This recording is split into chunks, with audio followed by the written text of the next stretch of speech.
क्या ईद के दिन दिल्ली में बड़ा दंगा होने वाला है? क्या ईद के दिन मुसलमानों की हत्या की प्लानिंग हो रही है? जी हाँ, ऐसा ही कुछ हो रहा है उत्तम नगर में।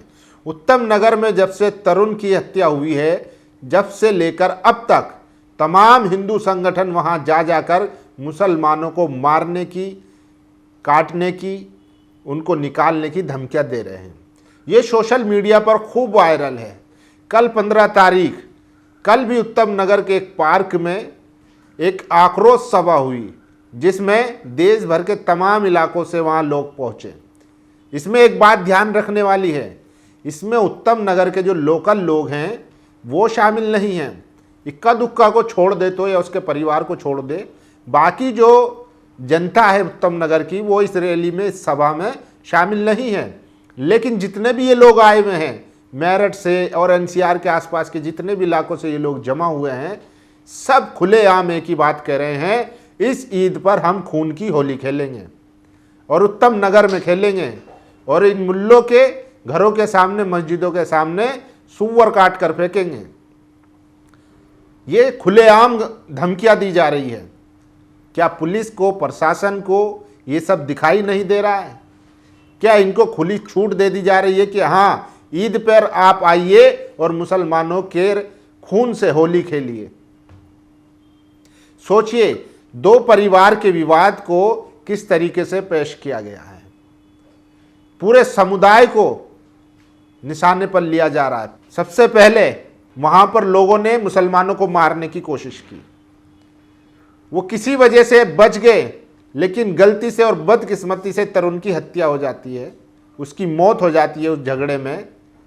तो फिर मुसलमानों के जो परिवार एक्यूज्ड है, जो आरोपी है, उसको तो निशाना बनाया ही जाता है, बिना सबूतों के, गवाहों के उसको आरोपी मानकर उसके घर पर बुलडोजर चला दिया जाता है, उसके घर को लूट लिया जाता है, उसके घर में आग लगा दी जाती है। ये तो उन दंगाइयों ने करा जो बजरंग दल, आरएसएस, हिंदू रक्षा दल के लोग थे। उनको यहां भी शांति नहीं मिली। उन्होंने फिर इतना दबाव बनाया कि माननीय मुख्यमंत्री साहिबा रेखा गुप्ता जी तुरंत एमसीडी भेज देती है और उनके घर पर बुलडोजर चला देती है। यहां भी सब्र नहीं हुआ। इसके बाद जो मुस्लिम एरिया है, वहां पर आसपास में मुसलमानों के घर हैं, उनके घरों पर भी बुलडोजर चलाया जाता है। और अभी भी इनको सुकून नहीं मिला है, अभी भी इनकी आग ठंडी नहीं हुई है। अब ये कह रहे हैं कि हम ईद के दिन मुसलमानों के खून से होली खेलेंगे। अब आप बताइए कि मुसलमान क्या करें? पुलिस प्रशासन तो खामोश है, सरकार इनके पक्ष में है, सरकार कोई एक्शन लेने को तैयार नहीं है। तभी आप देखते हैं कि खुलेआम हजारों की भीड़ वहां जमा होती है और सबकी जबान पे एक ही बात होती है, मुसलमानों के खून से होली खेलनी है। और क्या दिल्ली में फिर से 2020 जैसा कोई दंगा होने की आशंका है? क्यों पुलिस सख्ती से इन पर कार्रवाई नहीं कर रही है? क्या पुलिस इतनी नाकाम है कि वो अपराधियों को सबक सिखाने में असफल हो रही है? अगर तरुण की हत्या हुई है तो उसके जितने भी आरोपी हैं वो सब जेल में हैं। उसके बावजूद भी ये किन लोगों के मारने की बात कर रहे हैं? दरअसल ये एक पॉलिटिकल एजेंडा है, सरकारी एजेंडा है। ये मैं क्यों कह रहा हूं, सबूतों के साथ बताऊंगा। सरकारी एजेंडा है कि मुसलमानों के खिलाफ नफरत फैलाई जाए, उनको मारा जाए, उनको काटा जाए। सबूत दूंगा कि क्यों मैं ये कह रहा हूं। सोचिए, हर आदमी, 12 साल का बच्चा हो या 72 साल का बूढ़ा हो, सब एक ही बात कह रहा है कि मुसलमानों के खून से होली खेलनी है। सोचिए, अगर मुसलमान अपने बचाव में कोई बात करता भी है या हरकत करता है, तो फिर उसको हिंदू मुसलमान का रंग देकर उनके घरों पर बुलडोजर चलाया जाता है, उनको जेलों में डाल दिया जाता है, उनको एनकाउंटर कर दिया जाता है। तो मुसलमानों को 2 दर्जे का नागरिक बना दिया गया है। मतलब हद है कि खुलेआम एक सभा होती है, वहां पर दिल्ली के आसपास के इलाके से तमाम गुंडे संगठन, हिंदुत्ववादी संगठन वहां पर आते हैं और खुलेआम मुसलमानों के नरसंहार की बात करते हैं। और 20 तारीख को मुसलमानों के त्यौहार के दिन, ईद के दिन खून की होली खेलने की बात कहते हैं और चले जाते हैं। और पुलिस खामोश है। वहीं दूसरी तरफ इसी दिल्ली में एक अरीब नाम के मुस्लिम युवक की हत्या कर दी जाती है, जघन्य हत्या। पहले उसको लूटा जाता है, फिर उसको मारा जाता है और फिर उसको जला दिया जाता है। और जलाया इतना, यहां तक जलाया है कि उसके घर वालों को उसकी आखिरी जो शक्ल होती है वो देखने को भी नसीब नहीं हुई। लेकिन यहां पे इनको हिंदू मुसलमान नहीं दिखता है, मारने वाले सारे जो हैं हिंदू हैं। क्या मुसलमान ने सड़कों पर उतरकर उसके बदले की मांग की? क्या हिंदुओं के खून से होली खेलने की बात की? नहीं की, क्योंकि उसके आरोपी जो हैं वो पकड़े गए हैं, वो जेल में हैं।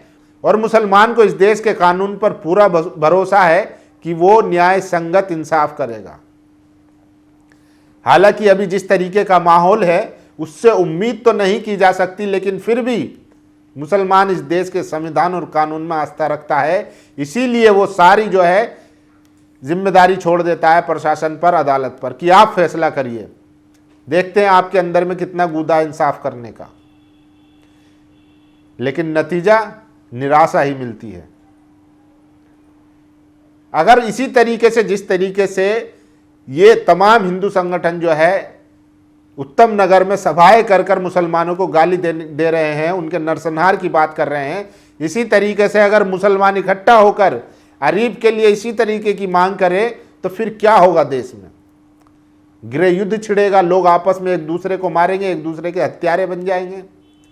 इसी दिल्ली में 2020 में दंगा हुआ, 3 दिन तक खुलेआम दंगा चलता रहा, सरकारें खामोश रही, तमाशाई बनी रही, पूरी दिल्ली को, नॉर्थ ईस्ट दिल्ली को जला दिया गया। 53 से ज्यादा लोगों की हत्याएं हुई हैं, हिंदू भी थे, मुसलमान भी थे। दर्द उसको होता है जिसके घर का मरता है, जिसका चिराग बुझता है। इन नेताओं को, इन टटपुंजिए छुटभइये नेताओं को सिर्फ लाइमलाइट चाहिए, पैसा कमाना है। इनको फर्क नहीं पड़ता कि किसके घर से मर रहा है, चाहे वो तरुण हो या अरीब हो। ये गिद्ध है, गिद्ध, इनको राजनीति करने का मौका मिल जाता है।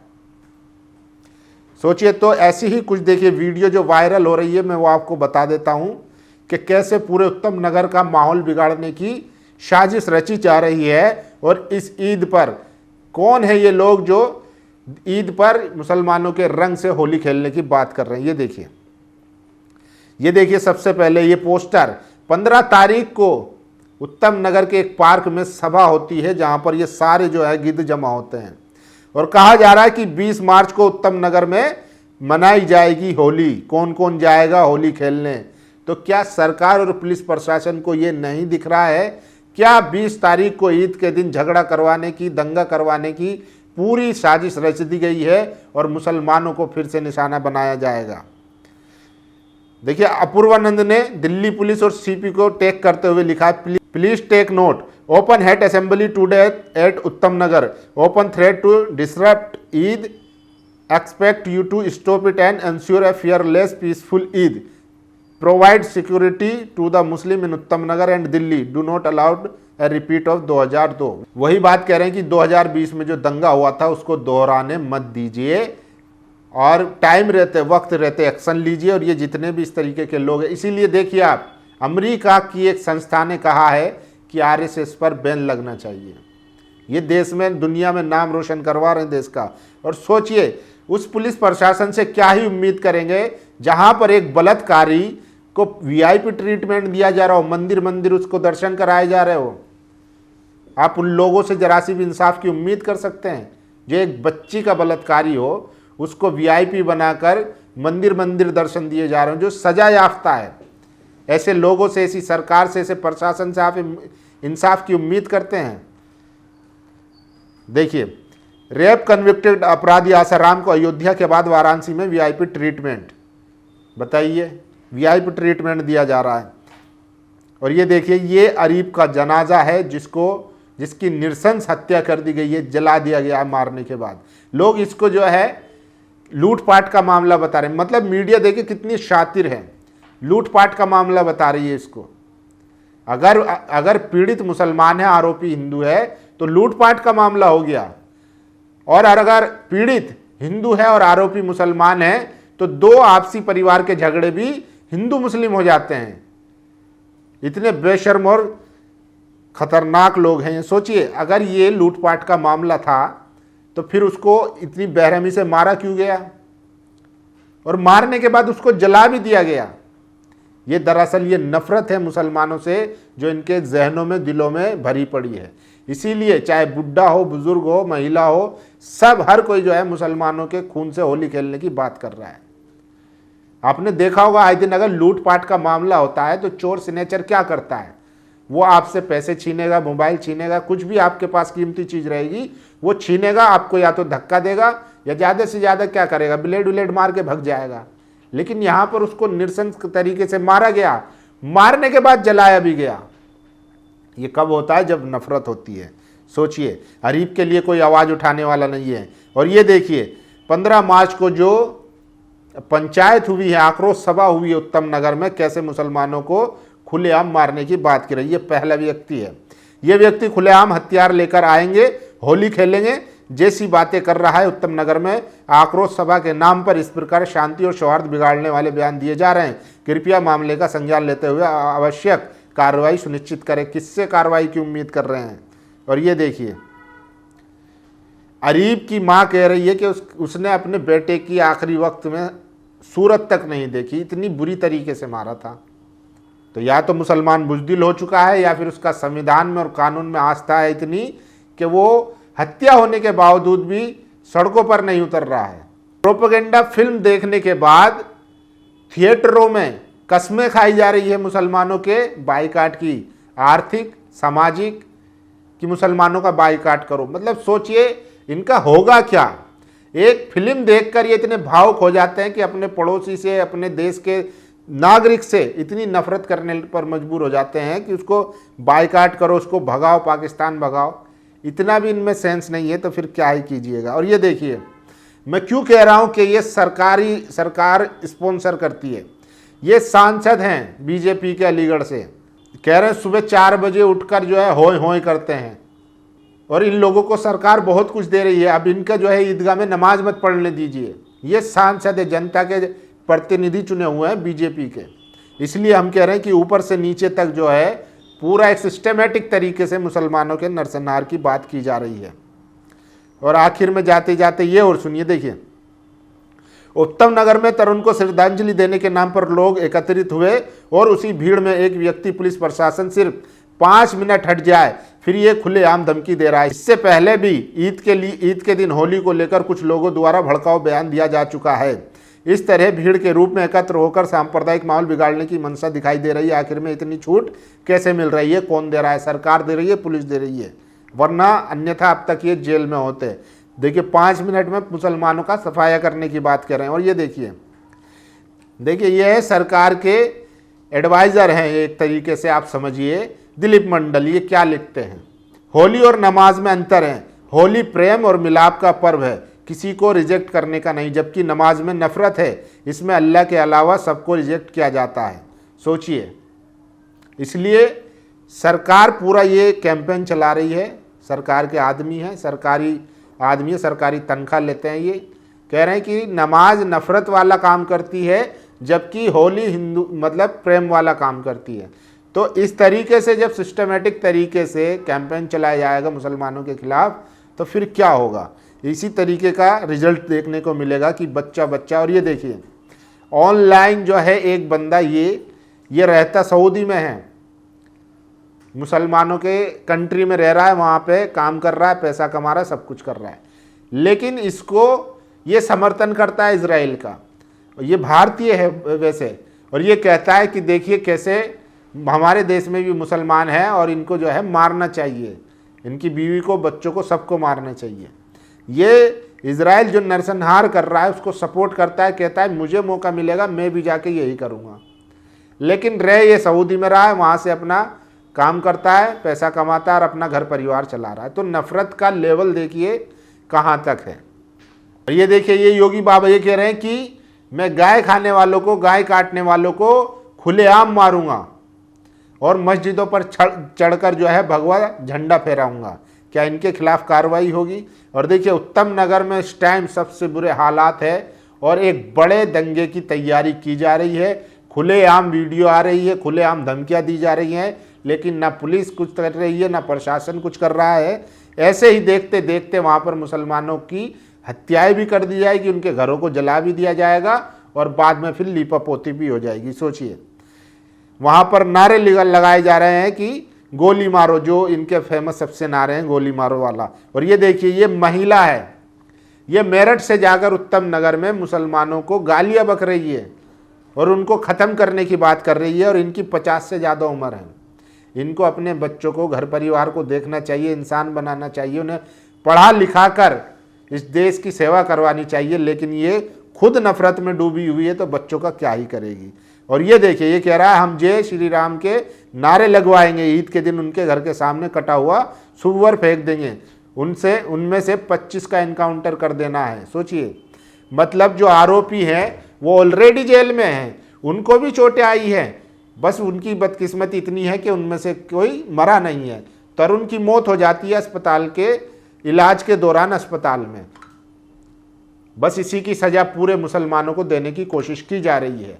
प्रशासन ने भी कल बुलडोजर चला दिया, अब बचा कुचा काम ईद के दिन ये कर देंगे, उनके खून से होली खेल देंगे। पुलिस खामोश है। सरकार के एडवाइजर कह रहे हैं कि नमाज जो है नफरत सिखाती है, होली प्रेम सिखाता है। कर लीजिए, आप क्या करेंगे। दुनिया में विश्व गुरु बनने की बात हो रही थी, लेकिन अब अमेरिका कह रहा है कि आरएसएस को बैन करो। क्या करोगे? तो तमाम मुसलमानों के लिए इतना ही है। देखिए, नीचे से ऊपर तक सब मिले हुए हैं और मुसलमानों को अपनी सुरक्षा अपने आप ही करनी होगी। कानून के दायरे में रहकर, पुलिस प्रशासन का घेराव कर कर की शिकायत देकर, बार बार दबाव बनाकर कि भाई ये जो लोग आकर जमा हो रहे हैं, आप इनके खिलाफ कुछ कार्रवाई कीजिए। ये एक परिवार की सजा पूरे मुस्लिम समाज को क्यों देने की कोशिश कर रहे हैं?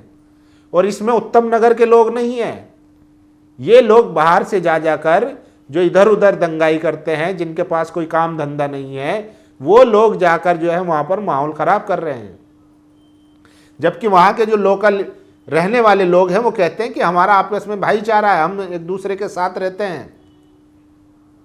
और ये जो झगड़ा था ये 2 परिवारों का था, लेकिन हिंदू मुसलमान बनाकर अब पूरे मुस्लिम समुदाय को निशाना बनाया जा रहा है। बाकी आप लोगों की क्या राय है कि इसमें किस किस की मिली भगत है? अपनी राय जरूर दीजिए। शुक्रिया।